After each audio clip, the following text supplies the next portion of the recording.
Il est 7h, Chichou, Ouais. l'heure est à la revue de presse. Ah oui, une fois n'est pas coutume, nous démarrons la revue de presse ici à Douala avec Junior Rossin qui nous a retrouvés sur ce plateau. Bonjour Junior Rossin. Bonjour messieurs. Bonjour Thierry, Carole, bonjour Soflane, bonjour à Bonjour. vous chers téléspectateurs de Canal 2 International. Voici la revue de presse.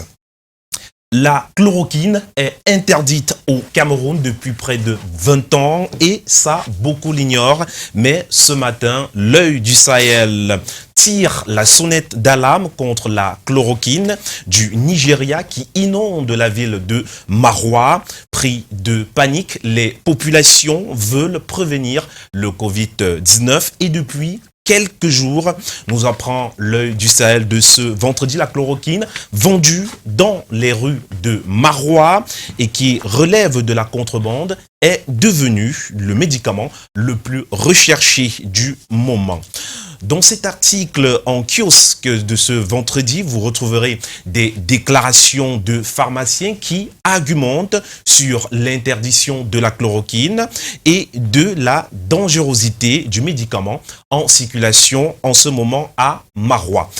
Autant la chloroquine issue de la contrebande est une menace pour l'homme, autant le Covid-19 est un danger pour l'Afrique. Et à propos, ce matin, la Nouvelle Expression évoque en colonne de une la riposte des pays africains qui, pour la plupart, ont pris la mesure de la menace et les chefs d'État ont débloqué les moyens conséquents pour faire face à la catastrophe et soutenir l'économie.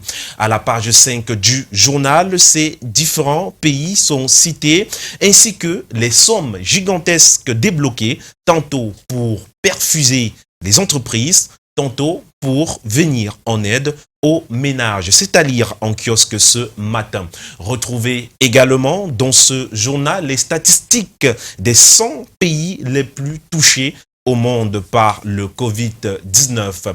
Autre actualité et pas des moindres ce matin, c'est celle du coronavirus en relation avec les régimes africains. Selon la Nouvelle Expression, le Covid-19 pourra anticiper la chute de certains régimes dictatoriaux et moribonds, articule ainsi ce matin le Quotidien.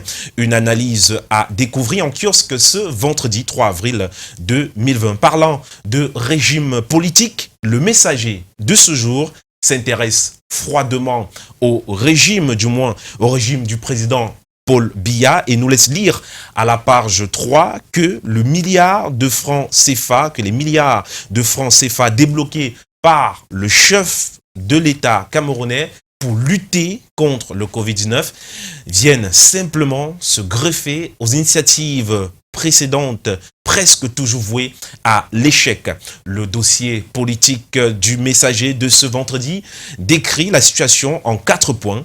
Le grand dialogue comme l'illusion d'une sortie de crise, la crise du nord-ouest, du sud-ouest, ainsi que Boko Haram qui tend vers une paix incertain, le trophée de l'impunité lié à la CAN 2019 et le fonds de solidarité face au coronavirus qui fait problème à retrouver les explications de Christian Chammy en kiosque. Et puis, ce matin, retrouvez également dans le Messager les visages de ces Camerounais de la diaspora tués par le coronavirus. Le journal parle d'une hécatombe. Et dans les hôpitaux camerounais, selon l'hebdomadaire bilingue d'enquête Forum Libre, le personnel de la santé menace de quitter les lieux à cause du manque des équipements de protection. C'est à lire à la page 5 du journal Forum Libre de ce jour. Le journal Forum Libre, à sa une, s'intéresse également à la pénurie du sucre et la flambée des prix sur le marché. Et justement, le journal annonce un Ramadan 2020 sans sucre si rien n'est fait.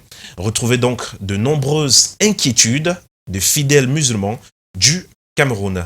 Fin de la revue de presse, Médine Douala. Merci beaucoup monsieur Junior Rossin. Ce matin, forcément, vous avez des personnes qui, au quotidien, vous marquent l'esprit. Vous savez, depuis le week-end, à qui vous aimeriez dire bonjour quand même. Hein. Ah, merci. En tout cas, je passe le bonjour Oui. au colonel Bikele, qui est le nouveau commandant de la Légion de gendarmerie du littoral, et le sortant, le colonel Abina, qui va donc dans la région du Sud. Je passe également un bonjour au colonel Boum Buswé, qui va prendre le commandement dans le Nord-Ouest. D'accord, merci beaucoup, messieurs. Et bon week-end à vous. Bon week-end à vous. Soyez prudents, hein. Justement. N'oubliez pas Allez. votre masque quand vous sortez. Avec un masque. Il est 7h passé de 5 minutes. Nous avons quelques soucis de connexion avec Yaoundé. Je pense qu'on retrouvera Ghislain Pierre-Solo tout à l'heure, avant 8h en tout cas, pour la revue de presse des journaux et autres quotidiens paraissant donc à Yaoundé, la capitale politique du Cameroun. Ce qu'on va faire à présent, Chouchou, c'est s'intéresser à cette page de publicité. À tout de suite.